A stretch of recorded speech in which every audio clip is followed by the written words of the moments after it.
Have you ever watched someone remain perfectly calm in a situation that would leave most people shattered? What do they know that others don't? The highest form of power is to remain undisturbed by what disturbs others. Look around you. What do you see? A world of people constantly reacting, constantly disturbed, constantly at the mercy of circumstances they cannot control, their peace stolen by a mere word, their focus shattered by a simple notification, their day ruined by one unexpected event. But this disturbance, it is an illusion. Nothing outside of you has the power to disturb your inner state unless you give it that power. This truth has been known by masters throughout the ages, yet most forget it the moment life tests them. When the rain falls, does the mountain complain? When the wind blows, does the stone argue back? When lightning strikes, does the earth take offense? No, they remain as they are, undisturbed, unmoved, unshaken. You were born with this same capacity. Consider the child who cries when their toy is taken away, the adult who rages when cut off in traffic, the worker who despairs when criticized by their superior. They believe something external has created their suffering. They point outward saying, "This bothers me, that upsets me. They disturb my peace." But who is the true author of this disturbance? Look more closely at the moment between event and reaction. There in that space lies your freedom. There in that breath waits your power. Most never see it because they've been trained to react instantly, automatically, unconsciously. Your mind has been conditioned since birth. When this happens, feel that. When they do this, think that.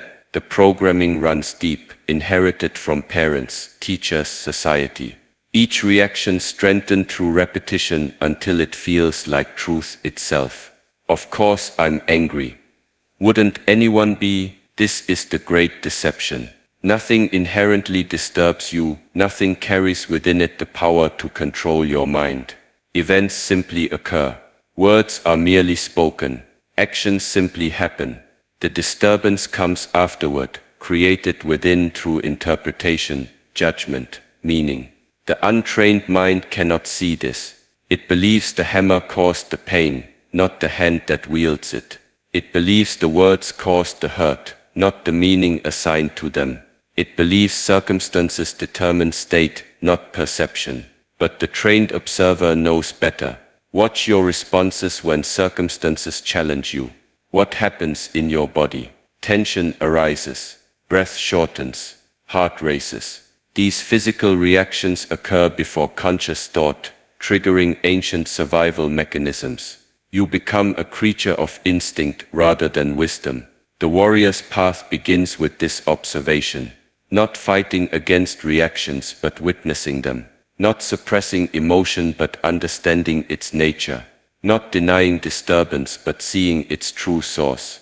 Most live their entire lives at the mercy of conditions, never realizing they hold the key to their own liberation. They believe peace must be found, created or earned through changing external reality. I'll be calm when this situation resolves. I'll be content when I achieve this goal. I'll be peaceful when others treat me better. This is backward thinking. Peace isn't awaiting you in some future perfect circumstance. It exists now, beneath the surface of reactivity, available the moment you stop feeding disturbance with your attention. Look at nature. The sky doesn't resist the clouds that pass through it. The ocean doesn't reject the storms that stir its surface. They allow all things to arise and pass, remaining what they fundamentally are regardless of temporary conditions. You are not your thoughts. You are not your emotions. You are not your circumstances. You are the awareness that witnesses all these things. This awareness remains untouched, undisturbed, unchanged, regardless of what moves through it. Sit in silence and observe this truth directly. What observes your thoughts? What witnesses your emotions?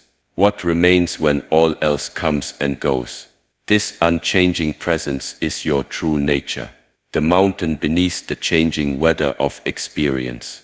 Remember a time when you were completely absorbed in something, perhaps creating art, solving a problem, or simply walking in nature. In these moments, did you feel disturbed? No. You were aligned with your natural state of being. The commentary of the mind temporarily silenced. The divisions between self and experience momentarily dissolved. This is not some abstract spiritual concept. It is practical power. The leader who remains clear-headed in crisis. The parent who stays patient amid chaos. The individual who maintains purpose through challenge. They've discovered this truth: disturbance is optional. Consider two people facing the same difficult conversation. One anticipates it with anxiety, rehearsing worst-case scenarios, body tight with stress. The other approaches with curiosity, open to whatever unfolds, breath steady and deep. Same external event, entirely different experience. The first person lives as if circumstances control their inner state. The second understands that inner state determines how circumstances are experienced. This understanding changes everything. Your attention is the most valuable resource you possess. Where you place it determines what grows in the garden of your mind. Most scatter it carelessly, feeding whatever disturbance appears most demanding in the moment. A comment from a colleague, a message from a friend, a headline in the news. Each seeming to say, "React to me now, I am important, I deserve your peace." But what if you became selective? What if you stopped automatically giving your attention to whatever shouts loudest? What if you reclaimed the power to choose your focus regardless of circumstances? This is radical responsibility. No longer blaming others for your disturbance. No longer waiting for the world to change before you find peace. No longer believing that your state depends on anything outside yourself. The untrained mind resists this responsibility. It prefers to think, "I would be fine if only they would change. I would be peaceful if only this situation were different." This perspective feels true because it aligns with how most perceive reality, but it leaves you powerless, dependent on circumstances beyond your control. True power comes from realizing that while you cannot control every event, you absolutely can control your response, not through force or suppression, but through understanding and practice. The first practice is awareness. Simply noticing when disturbance arises, not judging it, not fighting it, not feeding it, just seeing it clearly. Irritation is present, anxiety is arising, fear is appearing. This simple act of naming creates space between you and the reaction. You are no longer identified with it, you are the awareness that sees it. The second practice is acceptance. Not resignation to negative circumstances, but recognition of what is already occurring. Fighting against reality, wishing things were different than they are in this moment, is the source of much suffering. Acceptance says, "This is happening now, I can work with this as it is."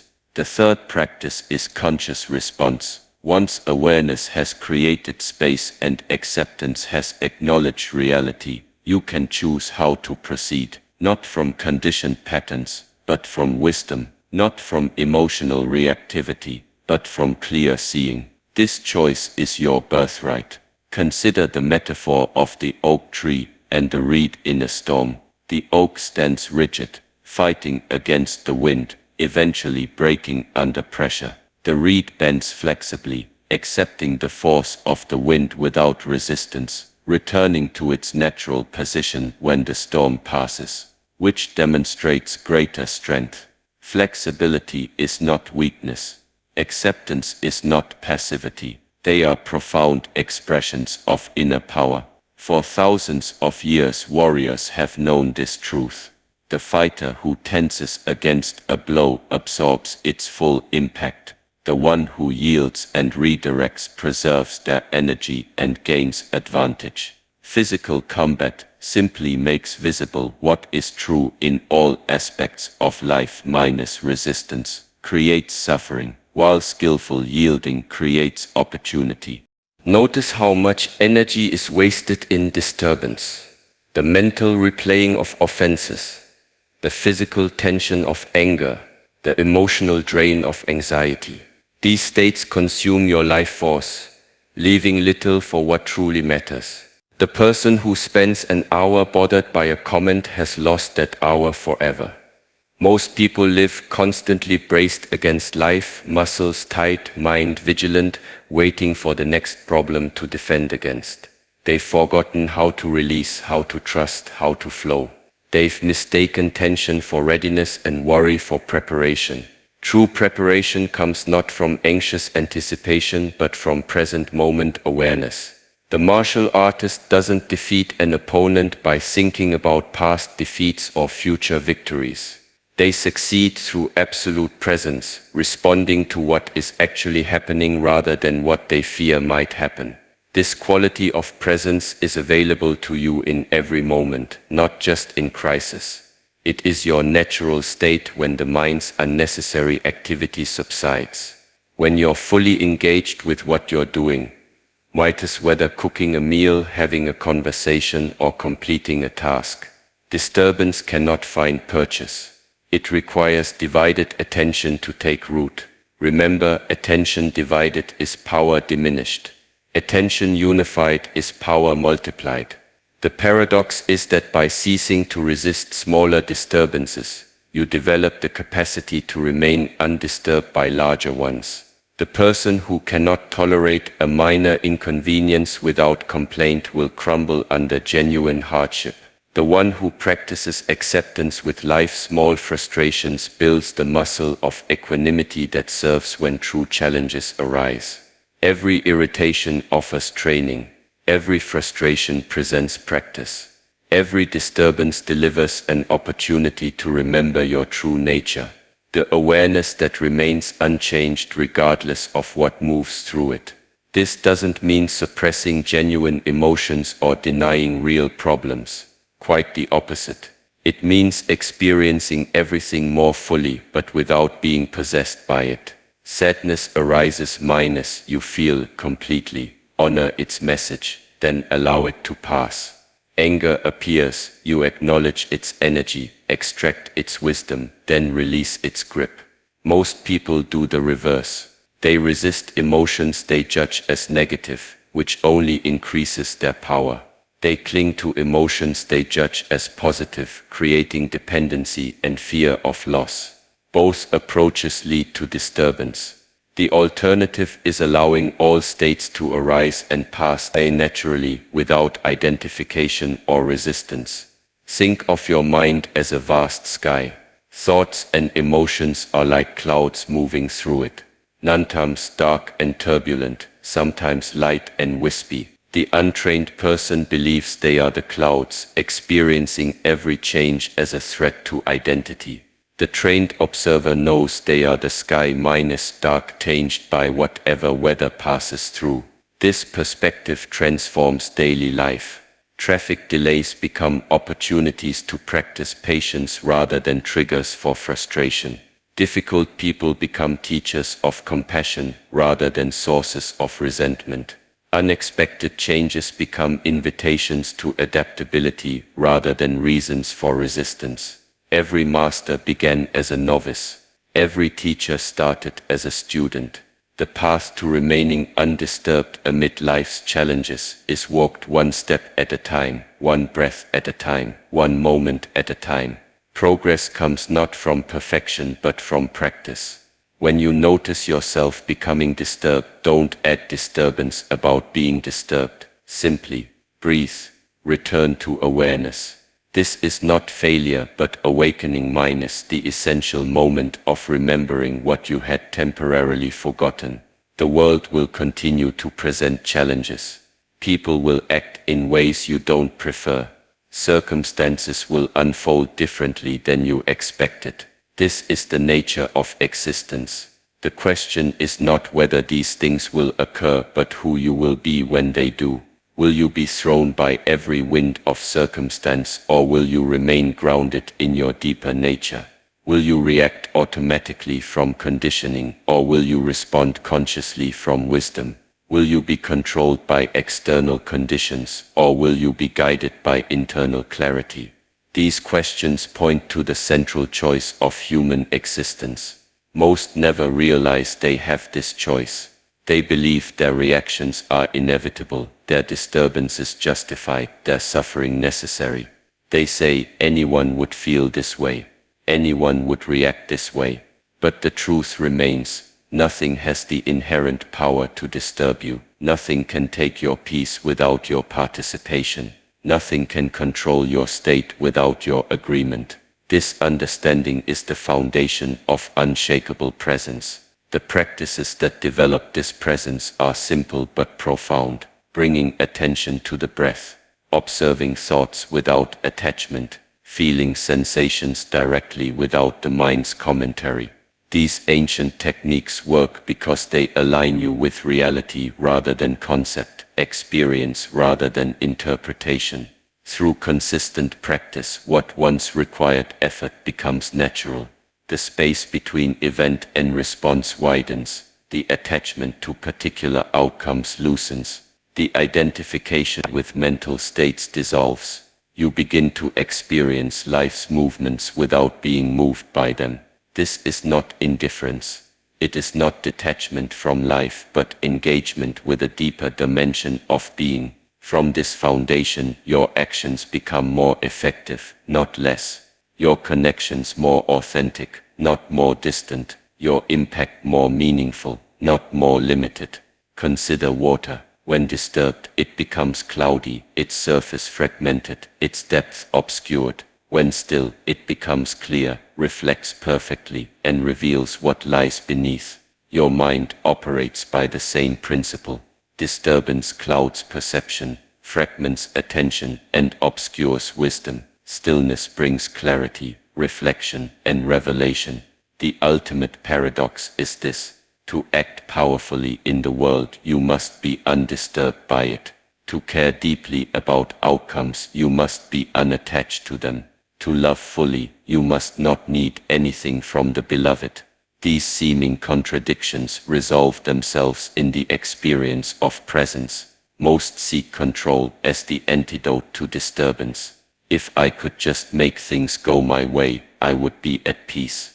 But control is an illusion that creates more disturbance, not less. True power comes from cultivating an inner state that remains stable, regardless of what can and cannot be controlled. True power comes from cultivating an inner state that remains stable, regardless of what can and cannot be controlled.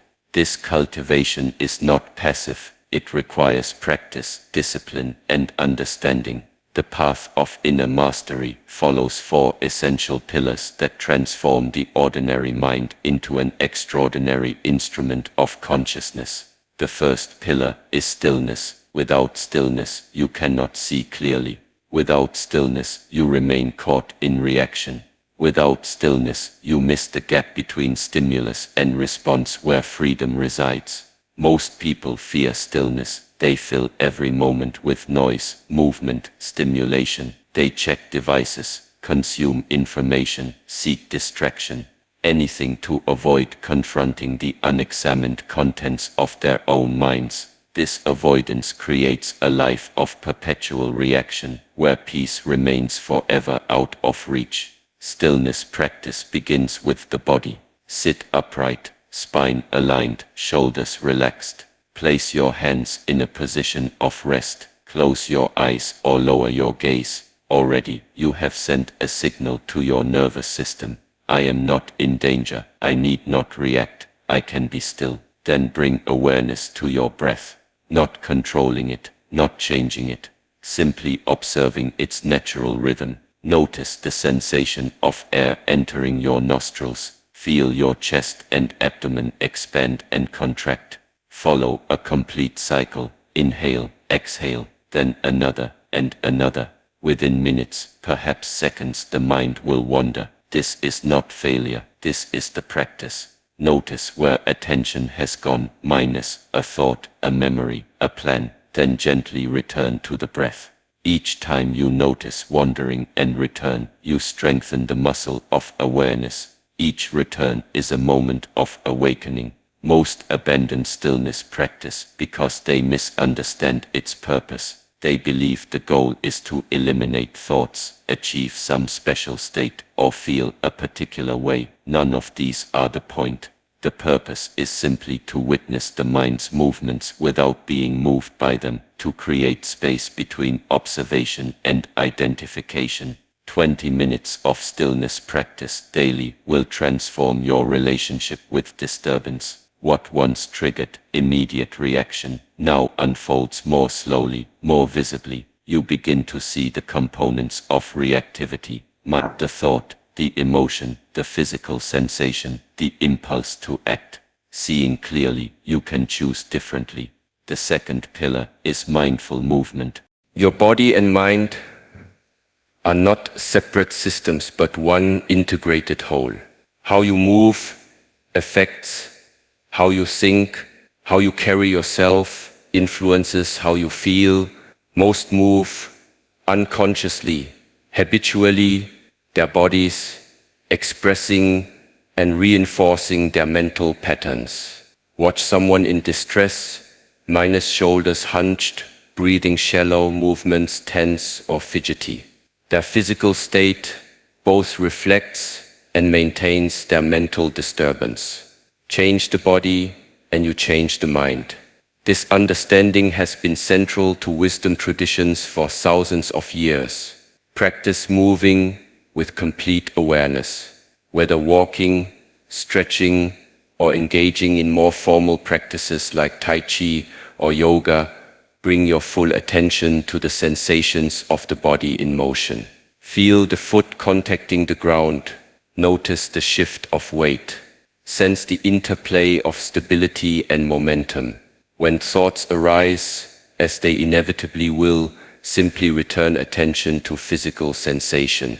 This creates a state of moving meditation, where the constant commentary of the mind gradually quiets. In this silence, disturbance cannot take root. Watch a tiger moving through tall grass, minus perfectly aligned, completely present, wasting no energy.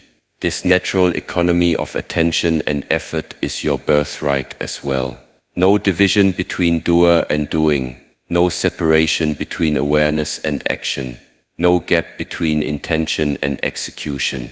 Practice this quality of presence in ordinary activities. Washing dishes, preparing food, cleaning your space. These become opportunities for cultivation rather than mindless chores to rush through.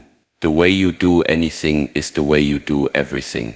Mindfulness in small matters builds capacity for presence in larger ones. The third pillar is conscious breathing. Your breath is the bridge between voluntary and involuntary, between conscious control and autonomous function. It responds instantly to mental states, quickening with anxiety, holding with fear, sighing with relief, yet can be deliberately regulated to influence those same states. Most breathe poorly, taking shallow chest breaths that trigger the sympathetic nervous system, the fight or flight response that underlies disturbance. They live perpetually in a mild state of physiological stress, unaware that their very breathing patterns keep them tense and reactive. The breath of mastery is different. It is deep, drawing air into the lower abdomen, rather than just the upper chest. It is slow, with extended exhales that activate the parasympathetic nervous system, the rest and digest response associated with calm and clarity. It is rhythmic, creating a foundation of stability amid changing circumstances. Practice conscious breathing throughout your day. When you notice tension or disturbance arising, immediately shift attention to the breath. Take 3 complete cycles, inhaling for a count of 4, holding briefly, exhaling for a count of 6, holding briefly. These few seconds interrupt the automatic pattern of reactivity and restore choice. In moments of intensity, whether confrontation, performance pressure, or emotional challenge, the breath becomes your anchor. While others are carried away by the currents of reactivity, you remain connected to this internal rhythm. This is not mystical, but neurological. The breath directly influences brain state. The ancient saying, "Where attention goes, energy flows," expresses a practical truth. By placing attention on the breath, you withdraw energy from disturbing thoughts and emotions. They may still arise, but without the fuel of your focus, they naturally dissipate rather than escalate. The fourth pillar is emotional alchemy. Emotions are energy in motion, neither positive nor negative in themselves. They carry information and influence action. The untrained person is ruled by emotional states, believing "I am angry" rather than anger is present. This identification creates suffering and perpetuates disturbance. The path of mastery is not suppression of emotion, which creates rigidity, nor indulgence of emotion, which creates volatility. It is transformation, the ability to experience emotional energy without being consumed by it, to extract its wisdom without enacting its impulses. Practice viewing emotions as weather patterns moving through the sky of awareness. Anger arises in yours hot, energetic, pressing. Rather than acting from it or fighting against it, observe its sensations in the body. Where exactly do you feel it? What is its temperature, its texture, its movement? As you observe with neutral awareness, something remarkable happens. The emotion begins to shift, to transform. When sadness appears, treat it with the same curious attention, not wallowing in its story, not pushing it away, but meeting it directly as sensation. Heaviness in the chest, constriction in the throat, moisture in the eyes. Experienced this way, even difficult emotions become bearable, even valuable. Most people spend tremendous energy avoiding emotions they've judged as negative.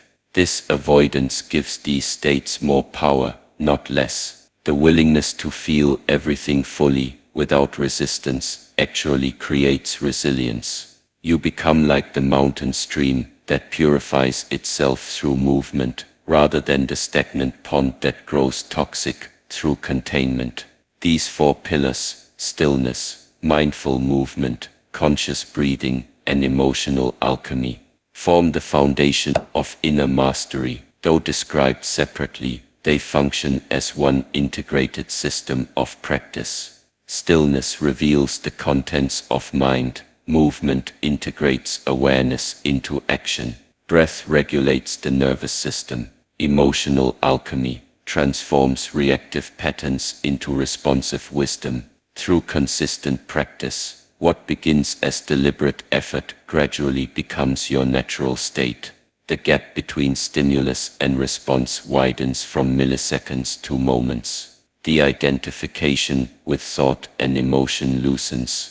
The capacity to remain present amid challenge strengthens. Most seek shortcuts to inner mastery, wanting transformation without the demands of practice. They jump from technique to technique, teacher to teacher, tradition to tradition, always seeking but never finding the promised freedom from disturbance. They fail to understand that mastery comes not from accumulating knowledge, but from embodying principles through consistent application.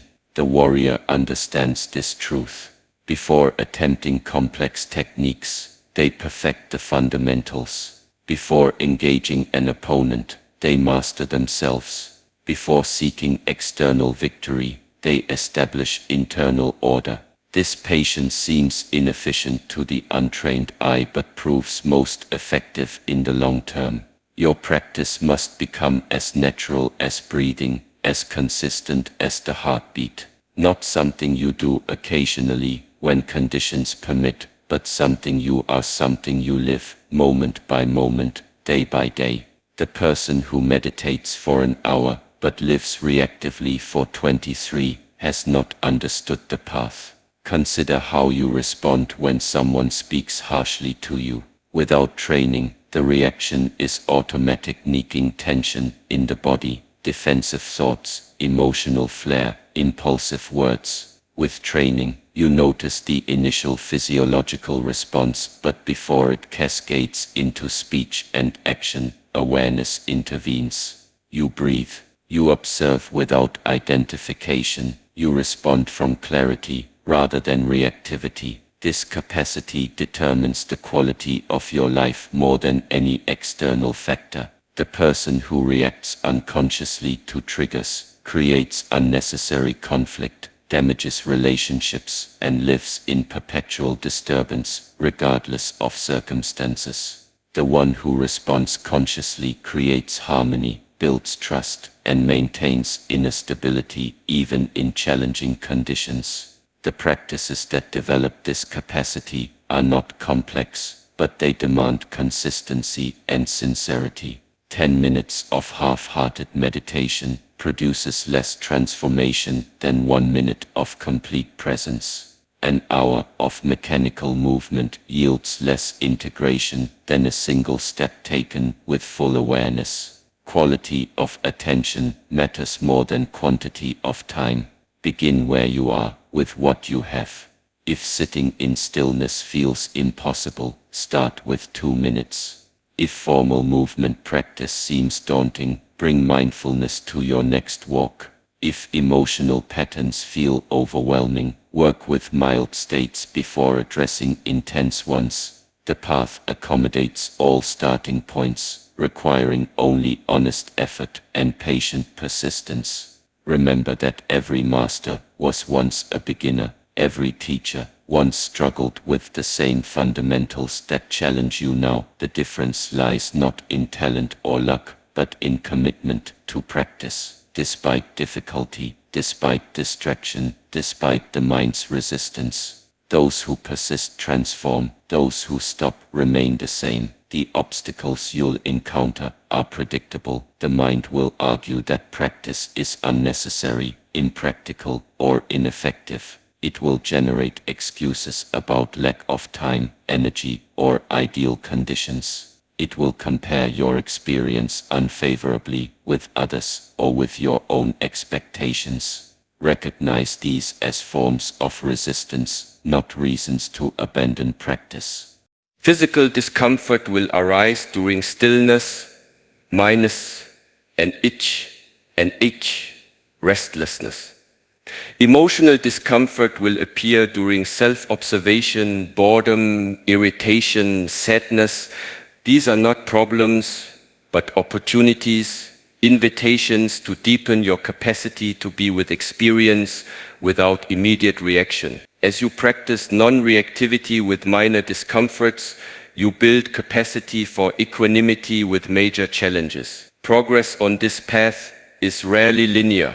You will experience breakthroughs followed by setbacks, clarity followed by confusion, ease followed by struggle. This rhythm is natural and universal. The untrained mind expects constant improvement and becomes discouraged when reality follows its own pattern. The trained mind recognizes these cycles and continues practice regardless of apparent results. Some days, stillness will come easily. Your mind will settle, thoughts will quiet, awareness will feel spacious and clear. Other days, internal chaos will seem overwhelming. Your attention will scatter, thoughts will proliferate, emotions will surge. Both experiences are valuable. The calm states show what's possible. The chaotic states reveal what needs transformation. The essence of inner mastery is not achieving some perfect state, but developing the capacity to work skillfully with whatever state arises. The person who can sit with anxiety without becoming anxious about anxiety has learned something profound. The one who can experience anger without becoming angry about anger has taken a significant step toward freedom. This understanding liberates you from the endless pursuit of particular states of mind. Most people chase pleasant experiences and flee unpleasant ones, creating a life of perpetual seeking and avoiding. The path of mastery offers a different possibility: the capacity to be fully present with all experience, extracting its value without being defined by its quality. The practices that develop this capacity are both formal and informal. Formal practice, minus scheduled time specifically devoted to stillness, conscious movement, or breath work, builds the foundation of awareness. Informal practice, bringing mindful attention to ordinary activities and interactions, integrates this awareness into daily life. Both forms are essential. Without formal practice, awareness lacks depth and stability. Without informal practice, awareness remains separate from lived experience. Together they create a seamless flow of conscious presence that transforms your relationship with disturbance. Start each day with stillness practice. Before engagement with the world's demands, establish connection with your deeper nature. Even 10 minutes creates a foundation of awareness that influences everything that follows. As capacity increases, extend this time gradually without forcing or straining. Throughout the day, use transition moments as opportunities for informal practice. When moving from one activity to another, take 3 conscious breaths. Feel your feet contacting the ground. Notice the state of your mind. These micro-practices maintain continuity of awareness across changing circumstances. When challenging situations arise, as they inevitably will, apply the principles of practice immediately. Rather than being swept into reactivity, step back internally. Observe sensations in the body. Notice thoughts without believing or resisting them. Breathe consciously to regulate your nervous system. From this foundation of presence, choose your response. Most believe internal practice must be sacrificed in urgent or demanding circumstances. I don't have time to be mindful during a crisis. This misunderstands the purpose and power of practice. It is precisely during difficulty that these skills prove most valuable. The surgeon needs steadiness of hand most during complex procedures. The firefighter needs clarity of perception most amid smoke and chaos. The individual needs presence of mind most when circumstances test equanimity. Through continued practice, subtle shifts occur in your relationship with experience. What once seemed solid, fixed identity, rigid boundaries between self and other permanent characteristics of mind, reveals itself as fluid, dynamic, constantly changing. This insight doesn't diminish your functioning in the world, but enhances it, allowing greater flexibility and responsiveness. You begin to recognize that you are not your thoughts. You have thoughts, but they are events in awareness rather than definitive statements about reality. You are not your emotions. You experience emotions, but they are temporary energetic states rather than who you are. You are not your sensations. You feel sensations, but they rise and fall within a field of awareness that remains unchanged. This recognition is profoundly liberating. No longer identified with the changing contents of experience, you discover a dimension of being that remains undisturbed regardless of circumstance. This is not some abstract spiritual concept, but a direct experience available through practice. The experience of being awareness itself rather than the limited self created by thought. From this foundation, spontaneous compassion arises. Seeing others caught in the grip of reactivity, you recognize their suffering because you've intimately known your own. Understanding how identification with thought creates disturbance, you naturally wish freedom for all beings. This compassion is not sentimental but clear-eyed, not weak but powerful. The untrained person believes compassion means agreeing with others' views or indulging their demands. The trained individual understands that true compassion sometimes requires standing firm, setting boundaries, or speaking difficult truth. What determines whether an action is compassionate is not its external form but the internal state from which it arises. Presence rather than reactivity, clarity rather than confusion. As inner mastery deepens, your impact on others changes without deliberate effort. The quality of your presence communicates more powerfully than words. Others sense, often unconsciously, the stability and clarity you embody. In tense situations, your non-reactivity has a calming effect. In confused circumstances, your clarity provides orientation. Without imposing or controlling, you influence the field of relationship through the simple fact of how you are. This influence extends beyond human interactions to all areas of life. Work performed from presence rather than pressure yields different results. Decisions made from clarity rather than urgency have different consequences. Even ordinary activities, eating, walking, conversing, acquire a different quality when engaged with full awareness rather than habitual automation. The paradox of inner mastery is that by focusing on the quality of your being rather than the outcome of your doing, you actually become more effective in action. The mind protests this approach, believing that constant vigilance, pressure, and stress are necessary for achievement. Experience reveals the opposite. Ethos, relaxed alertness, present focus, and internal quiet create conditions for optimal performance. Watch a master musician, a skilled surgeon, a great athlete at the peak of their abilities. You'll see this quality of relaxed precision, this marriage of complete presence and effortless action. Nothing wasted, nothing forced, nothing extraneous. This is not merely talent, but the fruit of practice. The cultivation of a mind that remains undisturbed, even during intense activity. You possess this same capacity. The same principles that govern mastery in specialized fields apply to the art of living itself. The same practices that develop skill in particular domains cultivate wisdom in all areas of experience. The same integration of awareness and action that characterizes excellence in work creates harmony in relationship, clarity in decision-making, peace in ordinary moments. The path unfolds before you, step by step, breath by breath, moment by moment.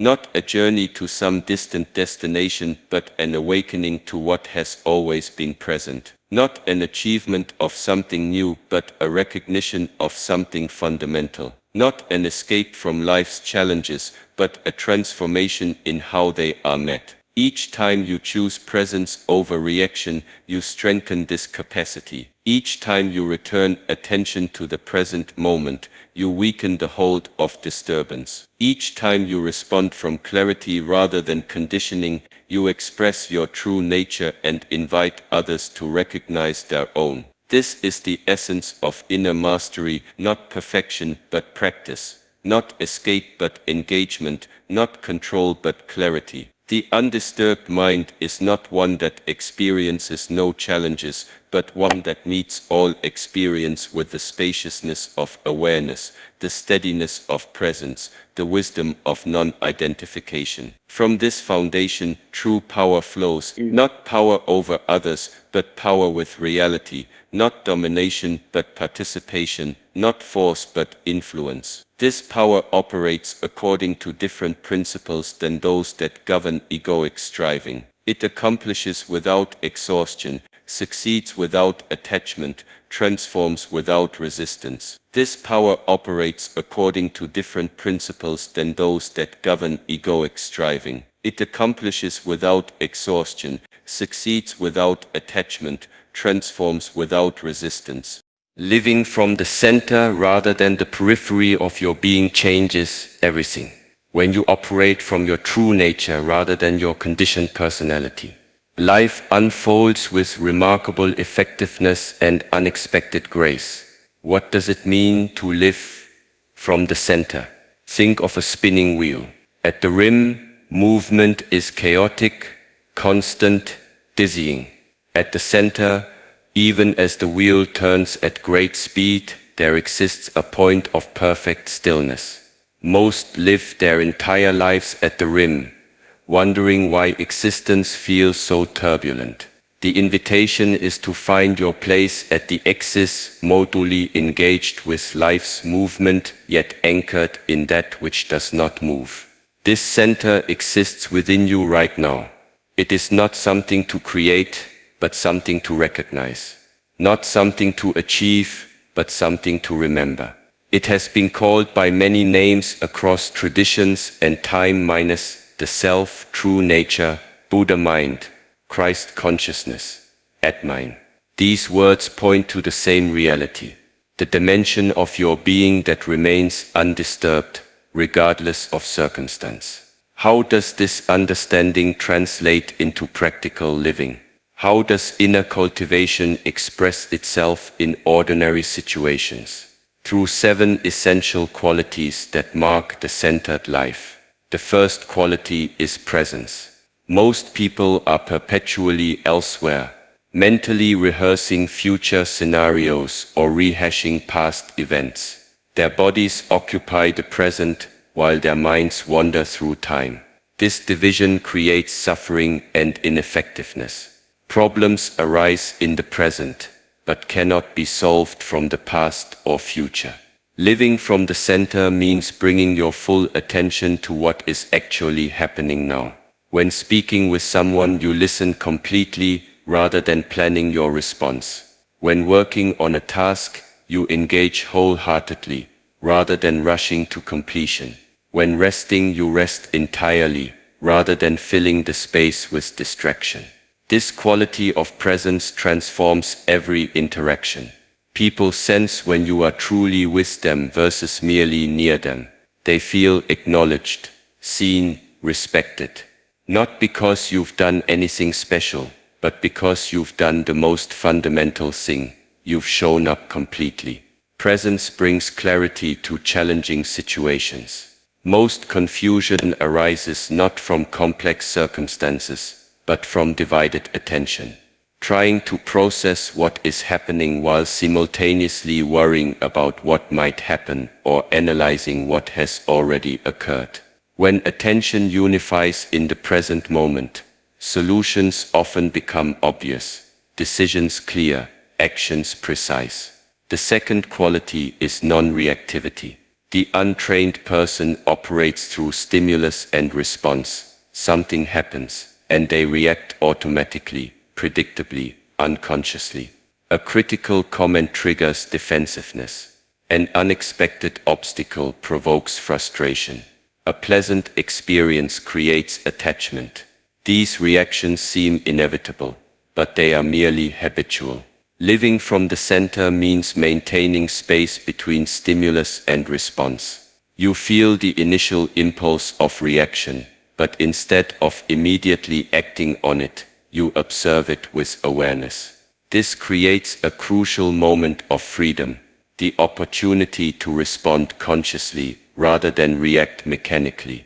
Non-reactivity is not suppression or denial.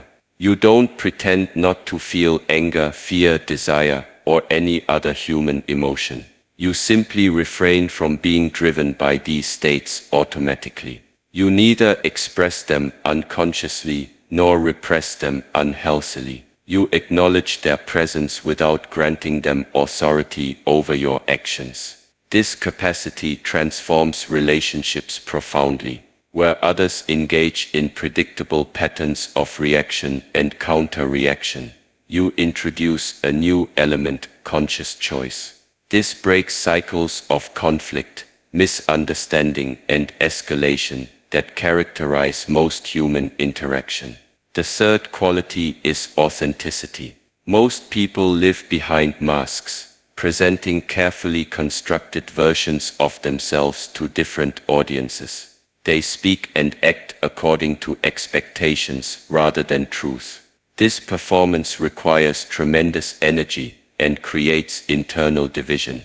The gap between who you present yourself to be and who you know yourself to be. Living from the center means expressing what is genuinely true for you, not as impulsive emotional reaction, but as considered, clear communication. You speak honestly without using truth as a weapon. You express feelings without making others responsible for them. You maintain integrity, even when it would be convenient to compromise. Authenticity creates trust. People may not always agree with you, but they know where you stand. They sense your commitment to truth, above convenience or advantage. This foundation allows for genuine connection and collaboration, rather than the surface-level engagement that characterizes most interactions. The fourth quality is appropriate boundary. The untrained person oscillates between rigid defense and complete vulnerability, between walling others out and giving themselves away. Both extremes create suffering and prevent genuine connection.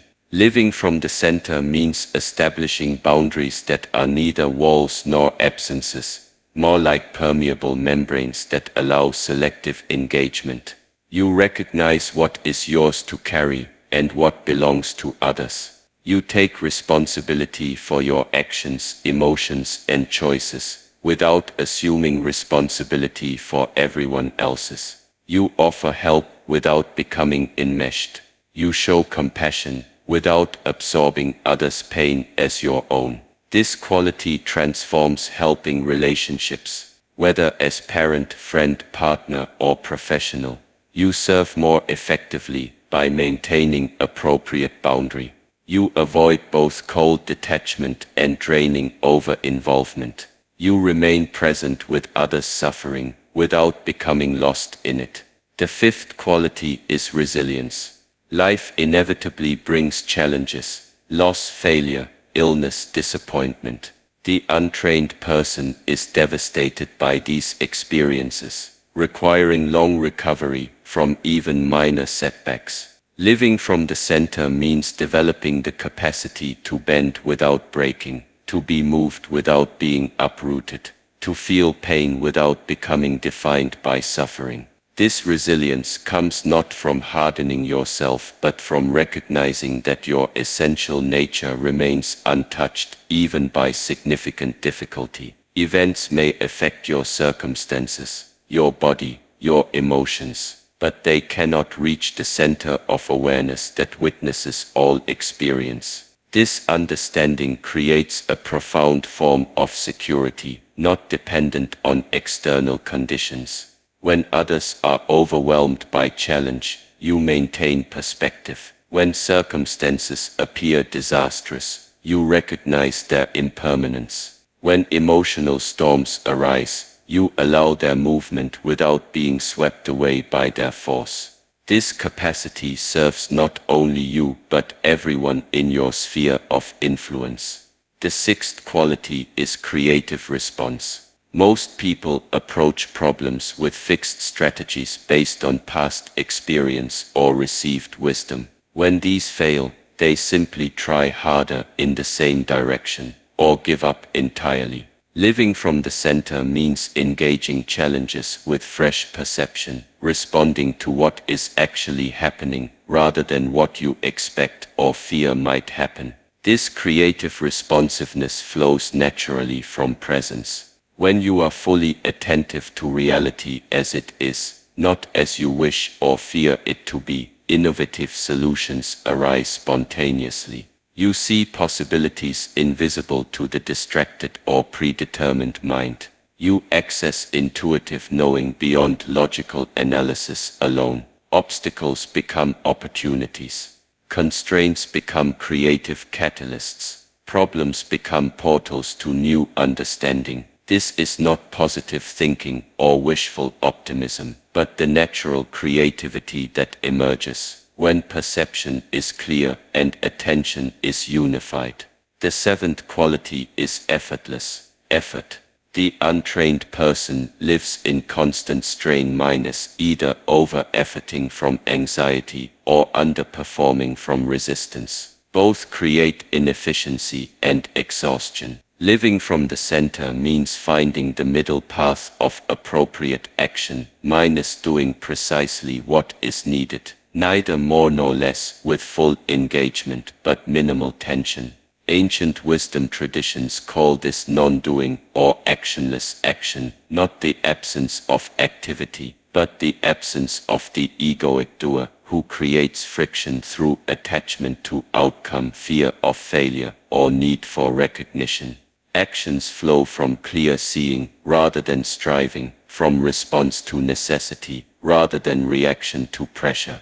This quality transforms work from burden to expression. Tasks are completed more effectively with less expenditure of energy. Productivity increases while stress decreases. Results improve as attachment to them diminishes. This seeming paradox resolves in direct experience. The less you struggle, the more you accomplish. These 7 qualities: presence, non-reactivity, authenticity, appropriate boundary, resilience, creative response, and effortless effort, naturally emerge through the practices of inner mastery. They cannot be artificially adopted or intellectually understood. They must be embodied through direct experience and consistent practice. As these qualities develop, your impact on the world changes without deliberate effort. You become a center of stillness amid chaos, clarity amid confusion, compassion amid conflict. Others are affected by your presence before you've said a word or taken any action. The quality of your being communicates more powerfully than any technique or strategy. Consider how differently you approach challenging interactions when living from the center. Someone speaks harshly or critically. Instead of immediate defense or counter-attack, you feel the initial reaction in your body, perhaps tightness in the chest or heat in the face. You breathe, you observe the thoughts that arise without believing or resisting them. Then you respond from clarity rather than reaction. This response might be firm boundary setting, gentle inquiry, compassionate acknowledgement, or strategic silence, not determined by habitual patterns, but by what the situation actually requires.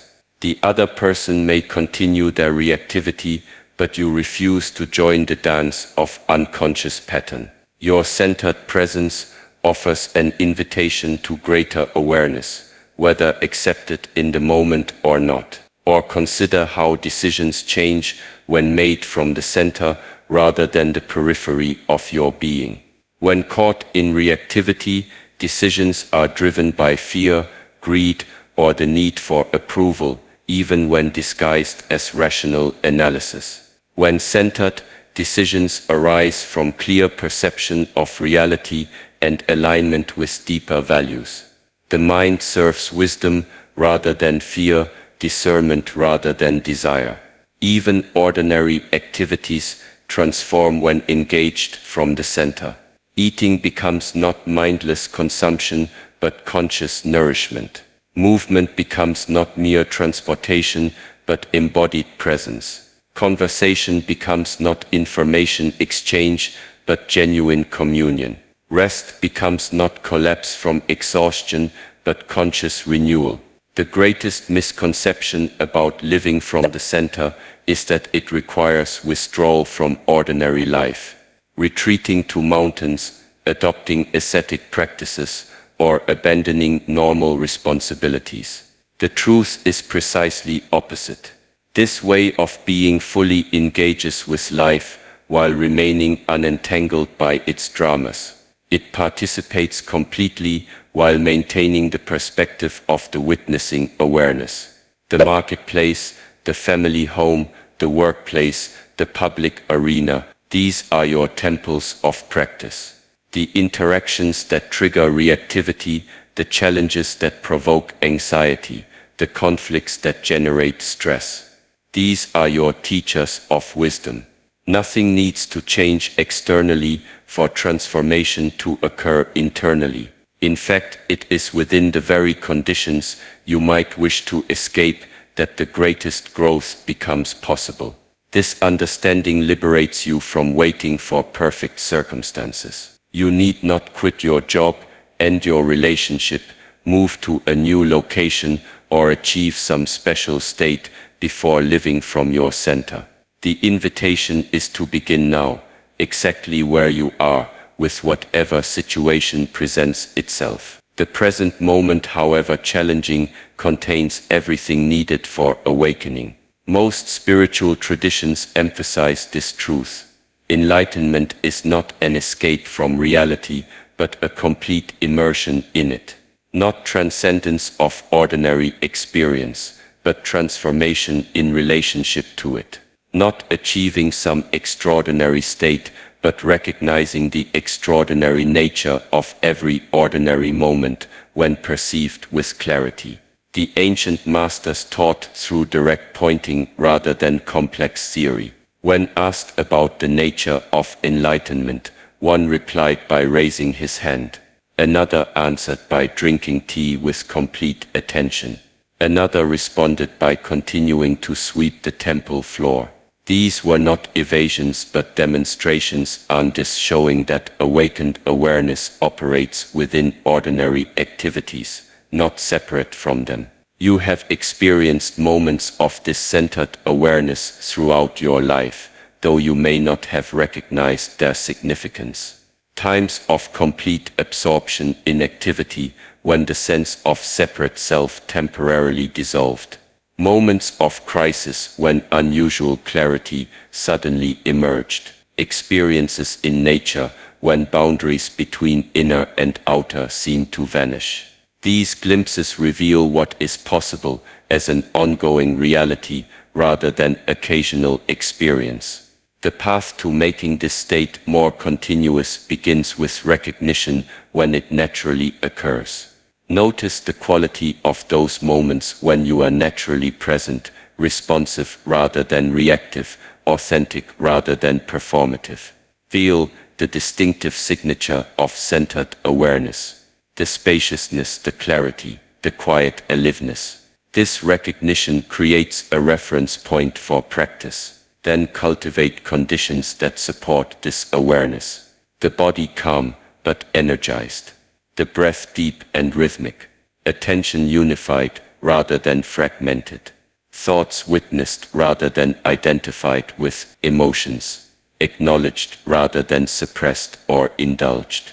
These conditions can be established briefly, many times throughout the day, creating islands of presence within the stream of activity. With practice, these islands connect. Presence extends from formal meditation into daily life. The gap between theory and application narrows. What began as deliberate effort becomes natural expression. The center of gravity shifts from conditioned personality to essential nature, from reactivity to responsiveness, from disturbance to peace. This shift does not happen overnight or through dramatic breakthrough alone. It occurs through consistent practice and countless small awakenings. Each time you notice you've been caught in reaction and return to presence, you strengthen this capacity. Each time you choose conscious response over automatic reaction, you deepen this foundation. Each time you remain undisturbed amid triggering circumstances, you express this realization. The greatest gift you can offer the world is your centered presence. Not your achievements, possessions, or knowledge, but the quality of being that emerges when you live from the unchanging core rather than the changing periphery of your nature. This gift cannot be given directly, but only offered through example, through the simple fact of how you move through the world. When you remain undisturbed by what disturbs others, you demonstrate a different possibility. When you respond with clarity, where others react with confusion, you reveal another way of being. When you maintain peace amid conflict, you offer hope that transcends circumstance. Your very existence becomes teaching more powerful than any words. This does not mean becoming passive in the face of injustice or detached from the suffering of others. Quite the opposite. Action taken from centered awareness has greater impact than reaction born of disturbance. Words spoken from clarity carry more weight than those arising from agitation. Even confrontation, when necessary, becomes more effective when coming from steadiness rather than reactivity. The world does not need more disturbed people fighting against disturbance. It needs individuals who have found the center within themselves and operate from that foundation. Not perfect beings without flaws or challenges, but practicing humans committed to awareness rather than automaticity, presence rather than pattern, wisdom rather than reaction. You have this capacity. It is your birthright as a conscious being, not something to be attained through heroic effort, but recognized through patient attention. Not a distant goal, but an ever-present reality waiting to be acknowledged. Not a special state reserved for the few, but the natural condition available to all who seriously pursue it. Begin now. Not when circumstances improve or when you feel ready, but in this very moment with whatever is present. Notice where attention has gone. Observe the thoughts moving through awareness. Feel sensations in the body. Then gently return to center minus to the space of witnessing from which all experience is perceived, but by which no experience is defined. From this center, engage life fully. Relationships, work, creativity, service minus all become expressions of the same fundamental awareness, rather than separate compartments requiring different versions of yourself. Unity replaces fragmentation, integrity replaces division, authenticity replaces performance. Remember that you never truly leave the center. You only forget it temporarily, becoming identified with thoughts, emotions, circumstances, mistaking the content of experience for your essential nature. Practice is simply remembering what has never actually been lost, returning to what has never really been absent. The paradox dissolves in direct experience. You are both the changing phenomena of body, thought, and emotion, and the unchanging awareness that perceives them. Both the wave on the surface and the depths of the ocean. Both the individual expression and the universal consciousness. Not either or but both. And from this understanding true freedom emerges, not freedom from circumstances but freedom within circumstances. Not absence of challenge but transformation in relationship to challenge. Not escape from human experience but complete immersion in its depths and heights with unwavering presence. This is the promise and the invitation to live from the center rather than the periphery, from essence rather than appearance, from being rather than doing. Not someday in some perfect future, but now in this imperfect moment, with these particular circumstances exactly as they are. The highest form of power is to remain undisturbed by what disturbs others. This capacity already exists within you. The practices reveal it, challenges strengthen it, life itself continually invites its expression.